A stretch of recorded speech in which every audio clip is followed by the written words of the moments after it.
Transmedia आपका स्वागत करता है। लाइक एंड सब्सक्राइब कर दीजिए। चाइना ने फिर से एक बार दुनिया को डरा के रखा हुआ है। इस बार उसने एक ऐसा वायरस बनाया हुआ है कोविड-19 के बाद, जो कि 3 दिन में ही ह्यूमन का काम तमाम कर सकता है। किसी भी मनुष्य को 3 दिन में ही निपटा सकता है, मार सकता है। तो आइए चलिए देखते हैं। मीडिया रिपोर्ट में ऐसी एक खबर आई है, आप जैसा देख रहे हैं, मैं हाइलाइट कर देता हूँ आपको। इस रिपोर्ट के हिसाब से चाइना ने अपनी हुबई लैब में एक ऐसा वायरस क्रिएट किया है जो 3 दिन में ही मनुष्य जाति को, या जिसको ये वायरस अटैक होता है, 3 दिन में ही उसका काम तमाम कर सकता है। आपको याद ही होगा कि जनवरी 2020 में इंडिया में लॉकडाउन डिक्लेयर होता है, और उसी साल जनवरी-फरवरी 2020 में वर्ल्ड हेल्थ ऑर्गेनाइजेशन पूरे वर्ल्ड में इमरजेंसी, मेडिकल इमरजेंसी डिक्लेयर कर देती है कोविड-19 की वजह से। कोविड-19 ये जो वायरस 2020 में आया था, जिसके वजह से 1-2 साल के लिए लगभग पूरी दुनिया रुक गई थी। उसका इफ़ेक्ट इतना था कि लाखों लोग कोविड-19 की बलि चढ़ गए थे, लाखों लोग कोविड-19 की वजह से मारे गए थे। मेडिकल ट्रीटमेंट मिलना या हॉस्पिटल में जगह मिलना भी इम्पॉसिबल सा हो गया था। स्मशान भूमि में बॉडीज़ 1-1, 2-2 दिन पेंडिंग रहती थी, उनका जो अंतिम विधि रहता था, वो सब करने के लिए इतनी सारी डेथ्स हुई थी। यूरोप से लेके अमेरिका, अमेरिका से लेके एशिया, एशिया से लेके जापान, चाइना, भारत, इन सारे देशों में एक खलबली मची हुई थी कि ये कैसा वायरस चाइना ने डेवलप किया है। ये जो वायरस कोविड-19 डेवलप किया था, चाइना ने अपने वुहान लाइब्रेरी में डेवलप किया था, ऐसा क्लेम किया जाता है। उस टाइम के यूएस के राष्ट्रपति जो थे, प्रेसिडेंट जो थे डोनाल्ड ट्रंप, उन्होंने कोविड-19 को चाइनीज़ वायरस डिक्लेयर कर दिया था, और डोनाल्ड ट्रंप ने ये क्लेम किया था, ये आप देख सकते हैं कि ये जो कोविड-19 वायरस है, ये चाइना की वुहान लाइब्रेरी में किया गया है, लैब में बनाया गया है, और ये लोगों को परेशान करने के लिए, लोगों के लाइफ डेंजर में डालने के लिए वर्ल्ड वाइड चाइना थ्रू पूरे देशों में फैलाया गया है। अब उसके एग्जैक्टली 4-5 साल बाद फिर से एक नया वायरस चाइना ने डिज़ाइन किया है, डेवलप किया है, बनाया हुआ है। अब जो बनाया हुआ है, हुबई यूनिवर्सिटी के लैब में बनाया हुआ है।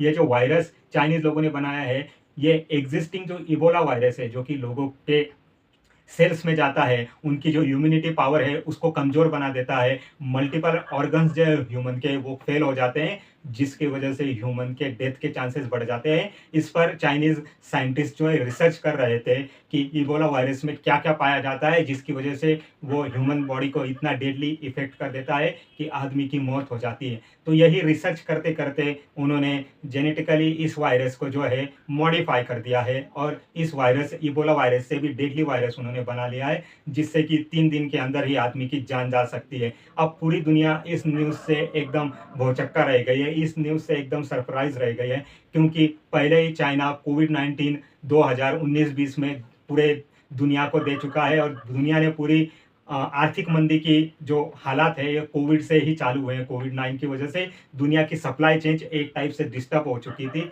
जिसके वजह से मंदी देशों में आना चालू हो गए। यूरोप में मंदी थी, अमेरिका में मंदी थी, इंडिया में मंदी थी। बिज़नेस ठप हो गए थे, हर जगह लॉकडाउन हो गए थे। जो भी लेबर थे, मज़दूर थे, वो काम-धाम छोड़ के अपना घर पर भाग रहे थे। 6-8 महीने तक ऐसी परिस्थिति थी, जब तक कि कोविड की वैक्सीन डेवलप होके सामने नहीं आई, और लोगों को वैक्सीन जब तक लगी नहीं, तब तक पूरी दुनिया एक टाइप से कोविड-19 ने हाईजैक करके रखी हुई थी। जब कोविड-19 की वैक्सीन आती है और लोगों को लगती है, तब लोगों के चेहरे से मास्क निकलना चालू होता है, और धीरे-धीरे दुनिया नॉर्मल होती है। अब लोग फिर से परेशान हैं कि चाइना कौन-सा नया वायरस डेवलप करके as a chemical weapon war दुनिया को प्रेशराइज़ करना चाहता है, क्योंकि चाइना की एक एम्बिशंस रही है कि वो सुपर पावर बने और पूरी दुनिया उसके ऑर्डर फॉलो करे, और वो जैसा लॉ एंड रेगुलेशन बनाए, सारी दुनिया उसी को फॉलो करे। अब ये देखना दिलचस्प रहेगा कि ये जो वायरस उसने हुबई यूनिवर्सिटी में बनाया है, इस पर पूरी दुनिया का क्या रिएक्शन आता है, क्योंकि 2020 में ऐसा कहा जाता था कि चाइना के एनिमल मार्केट से, जो कि बैट से, जिसको बैट के सूप से ये वायरस निकला था और ह्यूमन बॉडी में आया था, और उससे पूरे दुनिया में, देश भर में फैला था। अब ये नया वायरस चाइना ने अपने रिसर्च लाइब्रेरी में बनाया हुआ है, हुबई लाइब्रेरी में, यूनिवर्सिटी के लैब में बनाया हुआ है। तो दुनिया इस बारे में क्या रिएक्ट करती है, ये हमको देखना दिलचस्प हो जाएगा, क्योंकि पिछला जो अनुभव है कोविड-19 का, ये दुनिया के लिए बहुत ही बुरा अनुभव साबित हुआ है, और अब ये इबोला वायरस का रिसर्च करते-करते चाइनीज़ लोगों ने जो नया वायरस बनाया है, जिसके वजह से ह्यूमन की जो इम्यूनिटी पावर है, वो पूरी ही कोलैप्स हो जाती है, और मल्टीपल ऑर्गन फेल्योर का खतरा बढ़ जाता है, जिसकी वजह से 3 ही दिन में आदमी की डेथ हो जाती है। तो देखना आगे दिलचस्प होगा कि इस न्यूज़ को लेके दुनिया क्या रिएक्ट करती है। आइए चलते-चलते देखते हैं कि चलते-चलते न्यूज़ में क्या है। तो चलते-चलते की न्यूज़ में सबसे पहली एक इस संडे की बुरी खबर है। राजकोट में टोटल 33 लाइव्स जो है जाने जो है एक इंडोर जो प्ले स्टेडियम था उसकी वजह से टोटल 33 लोग मारे गए हैं। टोटल 9 बच्चे जो 16 साल के थे वो मारे गए हैं और रिमेनिंग जो है वो एल्डरली बड़े लोग मारे गए हैं। तो टोटल 33 लाइफ लॉसेस हुए हैं। ये जो था 2 स्टोरीज का एक छोटा सा मॉल था जहां पर टीआरपी गेम जोन करते था, जहां पर एंटरटेनमेंट के लिए एक छोटा सा गेम जोन बनाया था। बट वहां पर सिक्योरिटी के जो स्टैंडर्ड प्रोसीजर्स होती है, फायर एग्जिट जो होता है या फायर एजुकेशर्स जो होते हैं या जो फायर होने पर जो एग्जिट किया जाता है उस सारी की कमी थी और सिक्योरिटी सर्टिफिकेट वहाँ पर था नहीं, जिसकी वजह से ये इंसिडेंट हुआ है। अब गुजरात के मुख्यमंत्री वहाँ पर पहुँच गए हैं, गुजरात के होम मिनिस्टर पहुँच गए हैं, जिसका ये गेम जोन था उसको गिरफ्तार कर लिया जा चुका है। प्राइम मिनिस्टर नरेंद्र मोदी ने भी इस घड़ी में इस दुर्घटना में संवेदनाएं व्यक्त की हैं। बट ये सब होता ही क्यों है? ये सब होने से पहले ही पुलिस हुआ या संबंधित जो विभाग है वो जाके इस चीज़ की इंक्वायरी क्यों नहीं करता है? आम लोगों में यही एक सबसे बड़ा क्वेश्चन उनके मन में आते रहता है। दूसरी जो चलते-चलते में न्यूज़ है, वो न्यूज़ है एक साइक्लोन आ रहा है जिसका नाम है रेमेल। रेमेल साइक्लोन जो है बंगाल की खाड़ी से निकल के आ रहा है, बे ऑफ बंगाल से निकल के आ रहा है और ये बे ऑफ बंगाल से निकलते हुए पश्चिम बंगाल, बांग्लादेश और त्रिपुरा नॉर्थ ईस्ट के जो स्टेट है वहां पर हिट कर सकता है।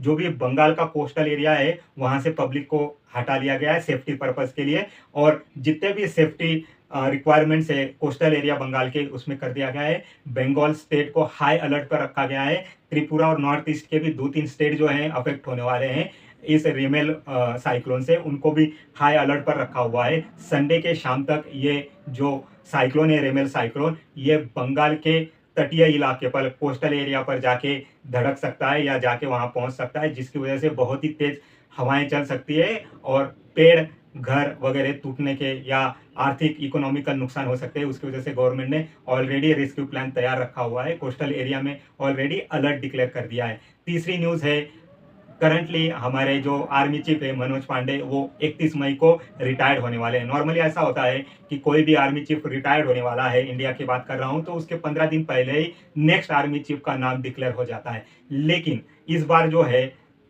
जो हमारे आर्मी चीफ है मनोज पांडे वो 31 तारीख को रिटायर्ड होने वाले हैं 3-4 दिन बाद ही। लेकिन अभी तक नेक्स्ट आर्मी चीफ कौन बनेगा इस नाम पर गवर्नमेंट ने सस्पेंस बनाया हुआ है। गवर्नमेंट के पास अभी फिलहाल 3 नाम जो हैं वो गवर्नमेंट डिस्कस कर रही है, उस पर विचार कर रही है। मतलब तीनों में से कौन सा army chief next army chief हो सकता है ये अभी तक गवर्नमेंट ने डिक्लेयर किया नहीं है। गवर्नमेंट ने सस्पेंस बना के रखा है। 31 मई को मनोज पांडे जो करंटली आर्मी चीफ है जनरल मनोज पांडे वो रिटायर्ड हो जाएंगे। आशा करते हैं उनसे रिटायर्ड होने से पहले ही नेक्स्ट आर्मी चीफ का नाम पब्लिक के सामने आ जाएगा।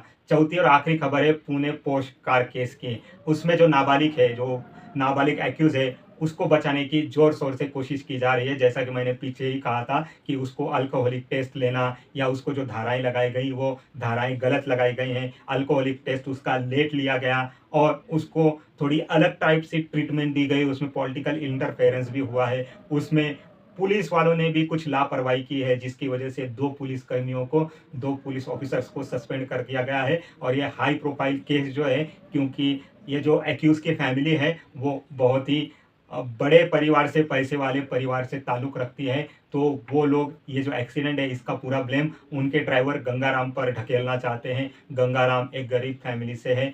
अब ये गंगाराम अब ये जो ब्लेम है उसका लेने को तैयार होता है कि नहीं ये भी देखना दिलचस्प होगा। लेकिन जो प्रीवियसली हमारे पास वीडियो ऑनलाइन सर्कुलेट हो रहा है उसमें साफ साफ देखा जा रहा है कि एक्यूज जो है वो पब में जाके लीकर कंज्यूम करता है, उसके बाद 200 से 300,000 100 पर किलोमीटर आवर से उसकी पोर्च से कार राइड करता है और दो इंजीनियर्स को अपनी कार के तले कुचल देता है, जिसकी वजह से उन दोनों की ऑन द स्पॉट मौत हो जाती है। उसके बाद 2-3 दिन बाद ये नेशनल न्यूज़ बन के मुद्दा उभरता है और इस मुद्दे पर बहुत सारा डिस्कशन होता है। पूना पुलिस खासी इस इंसिडेंट की वजह से प्रेशर में है और पूना पुलिस ने अब बोला है कि वो इस मामले को बहुत ही गंभीरता से ले रही है और इसको अपने तरीके से सॉल्व करना चालू रखेगी। अभी के लिए इतना ही। मेरा channel trans media forum like and subscribe कीजिए। Thank you very much.